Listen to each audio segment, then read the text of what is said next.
Hi, this is Theron Fight. And this is Mark Cardone with the Achieve Results Now podcast, the podcast that gives you immediate actions you can take to start seeing life-shifting results now.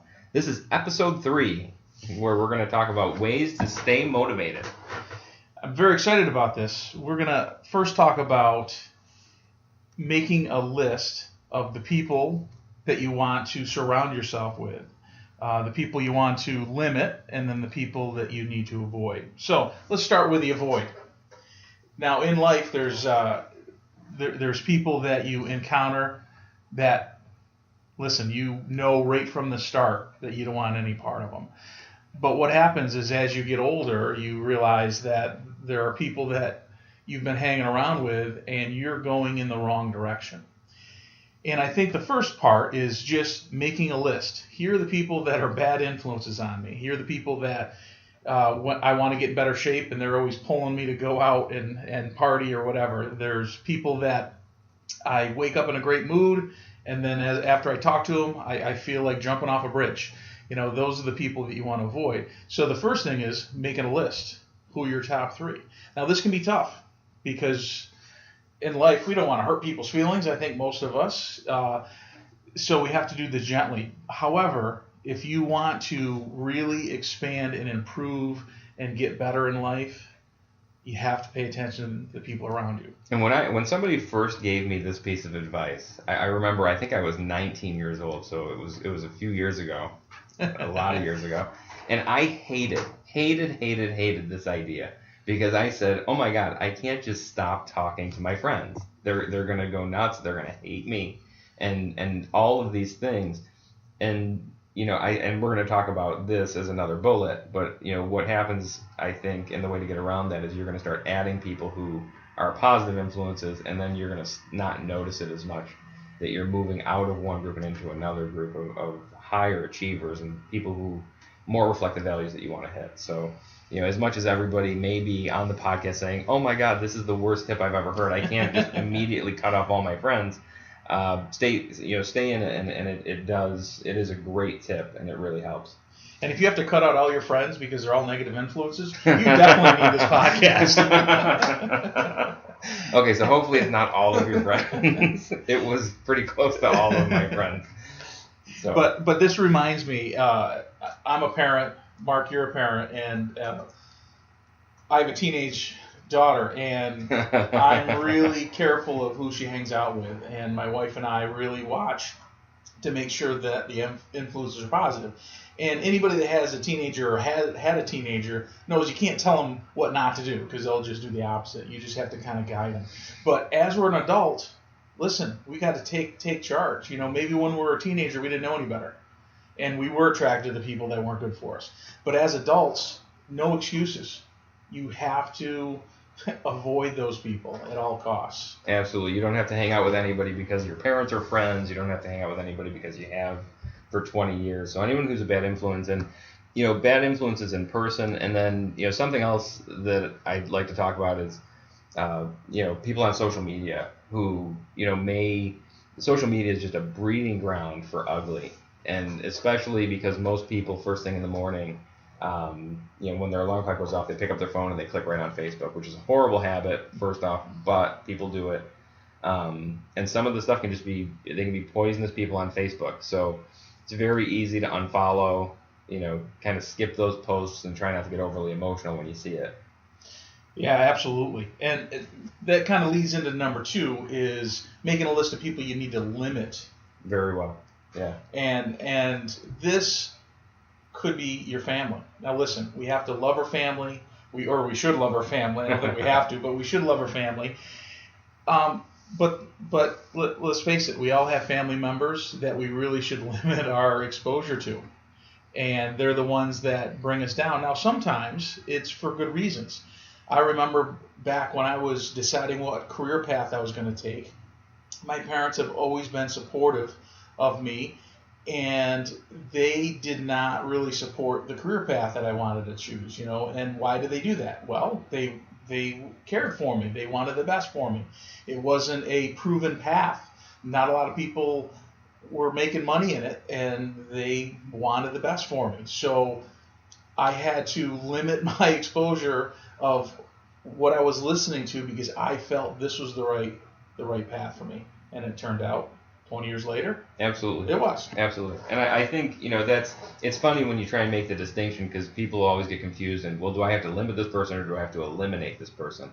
And I think the difference is trying to figure out, where your parents and your family, a lot of times they're just coming from a point of love. Like you said, they care, they want the best for you. And when they see somebody taking a risk or trying to improve, number one, I think they get nervous. What happens if it doesn't work out, and then you're in pain, and then they have to see that, and that's painful for parents. And you're going to keep living with me for the rest of your life. That's even better, even better.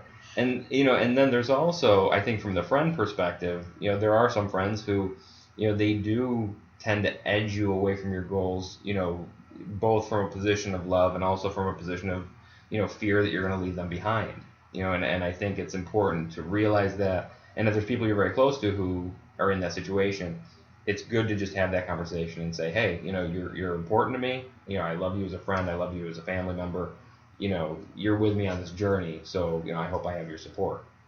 Absolutely. And limiting people also, I don't even think you even need to talk to some of them about limiting that you're going to. You just kind of phase out because it can be a tough. Absolutely. A tough thing to say. Let's go on to the third point, which I like. Best one. Yep, absolutely. And this is making a list of who you need to surround yourself with more. And depending on where your goals are, if you want to get good at tennis, who do you need to surround yourself with? Better tennis players. Better tennis players, yep. Absolutely. And my favorite, if you want to get better at martial arts, sparring, jiu-jitsu, you need to roll and you need to spar with the people that are better than you. And it might hurt, it might be painful, but it is going to improve you tremendously. And I'm going to ask you a question, pop quiz, because I know a lot of people are thinking that. So if I'm seeking out people who are better than me at things, whether it's people who have financial expertise or people who are physically fit, what's going to make them want to hang out with me if I'm not at their level?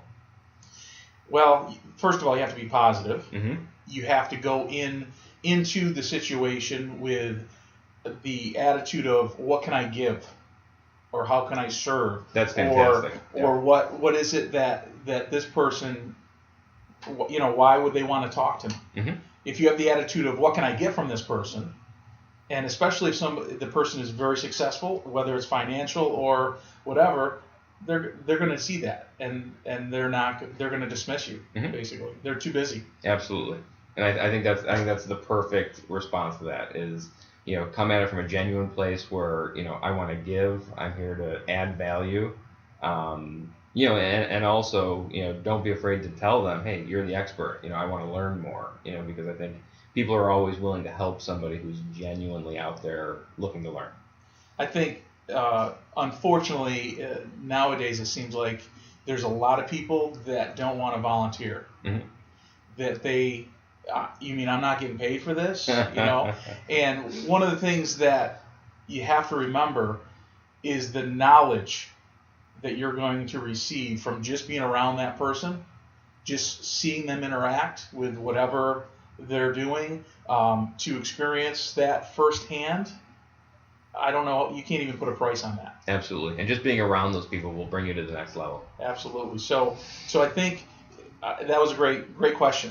Is making sure that you're really thinking about what you can bring to the table. Absolutely. To that person. Yep. And so make a list of the top 3 or 5 people that you'd like to get around more. Now, it can be maybe somebody that's a little more successful than you.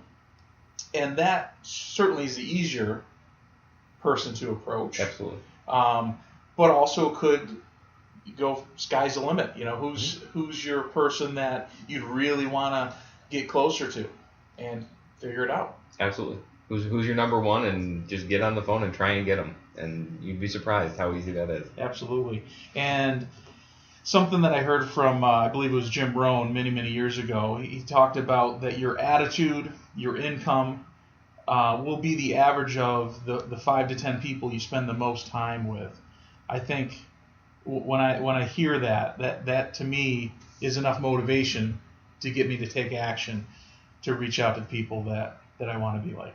Absolutely. Absolutely. So let's talk about number 2. So tip number 2 to stay motivated is creating a vision board. And this is something that is actually, I do not have a vision board. It has been on my to-do list for months, and I wanted, it's important to me that we put it on this podcast because one of the things that's held me back from doing it, it's such an important part of achieving results. One of the things that's kept me back from doing it is it just seems like a lot of work.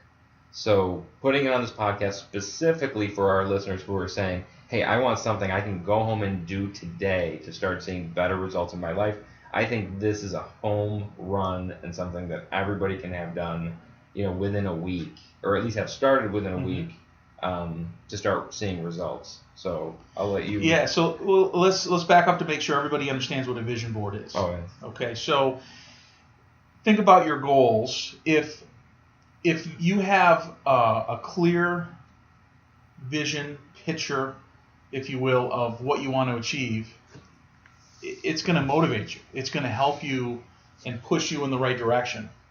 And the images, this vision board should be things that you, places you want to go, things you want to do, things you want to achieve, how you want to look. And it should be, I would even encourage, if you have a family, you do it as a family. So not just as an individual, but as a family. And you were talking about steps. How the heck do I start this vision board? Yeah. I think nowadays it's simpler than it was in the past. Pinterest.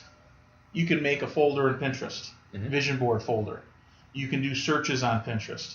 And every time you see something that you want to achieve, whether it's a car or it's a place to go or how you want to look, you put that in the folder. Yeah, and it can be pictures, it can even be words, it can be really anything that kind of strikes that nerve in you, that motivates you. One thing, I do have a folder that I've started putting things in, so I've taken that step. And one of the things in it is just the word epic. I saw the word epic in big print written, and that word means a ton to me. So I clipped it out and put it in there, and that'll be on my vision board. I think it's also important you go old school too. What I did when I made my vision board years ago is I had a manila folder, and every time I saw something in a magazine, I would cut it out and put it right in that folder. And I think that's still good to do. I probably wouldn't go to the doctor's office and take your scissors and cut out their magazines. So I would encourage you to get your own, but hey, if you have to do it, you have to do it. Yeah, and magazine subscriptions are a great reminder because if you're somebody who has a goal to go on a lot of vacations and travel, there's a magazine for that, and getting it once a month in your mailbox is almost like an auto reminder in your head that goes above and beyond an email reminder because we tend to ignore so much email that comes in. If you love cars, a car magazine will give you that reminder once a month and maybe some material for your vision board. So that's something that I did a few years ago, and it really did. It was just nice to have the reminder that came in that I never missed. So this is really an ongoing process of collecting pictures and images and things like that. I think if you focus on it for a week or two, you'll have a lot for your vision board. And of course, as you go on throughout the year, you're going to be adding to it, I'm sure. Next step is you need to go to the store and you need to buy one of those. I like the big portfolios, and you mentioned Science Fair. Mm-hmm. Science Fair boards. Three flaps that stand on their own. And very easy. While you're at the store, buy a glue stick. That way, you get after you print out all your pictures, and you can just put them right up there, and that's all you need. That's it. There's your vision board, and you can take it with you. You can fold it up. You can put it in your bag, and wherever you go, bring it with you to look at, and to get that dose of motivation when you need it. Now, this is what I would do seriously with that, is place it in your house or your apartment at a place that you're going to see it every morning and you're going to see it every evening. So you're starting and finishing your day with that vision board. Look at it for a minute, 30 seconds if you only have 30 seconds. I think we all do have at least that in the morning and the evening. And that's just going to set your mind in the right frame. That's one of the keys to achieving goals, is to have that vision, and this vision board is is a great tool to use. It really sets your mental GPS for the day. Absolutely. Very good. So let's review of what we went over today and get some action steps. So the first thing we talked about is surrounding yourself with positive people. So number one is making a list of people you want to avoid. That can be difficult, like we mentioned, but very, very vital. I would encourage you to take at least 3 people that you want to avoid. Number 2 was people that you want to limit. And we talked about it could be family members, it could be close friends, and they'll make a list of people you need to limit. And we also talked about limiting your exposure on Facebook friends as well. And then number 3, which was the great one, is make a list of people that you want in your life, that you want to surround yourself with, the positive influences. And the people that you currently don't have right now. And again, 3 to 5 people there. Absolutely. And then number 2 was obviously create a vision board. So number 1 was to, create folders both online and, manila folder paper. To start collecting images, words, anything that really motivates you, that leads to your vision. Step 2 was to go out to the store, buy a board, buy a glue stick, and then really step 3 is just to assemble it and then to put it someplace where you're going to see it, where you can take 30 seconds in the beginning of the day and the end of the day to set that mental GPS and focus on your vision. Awesome. Well, it's been a great podcast. Absolutely. And be sure that you can find us at our website, www.achieveresultsnow.com. On Facebook at facebook.com/achieveresultsnow. And be sure to subscribe to this podcast. And on our next one, we will continue ways to stay motivated. See you soon. Thanks.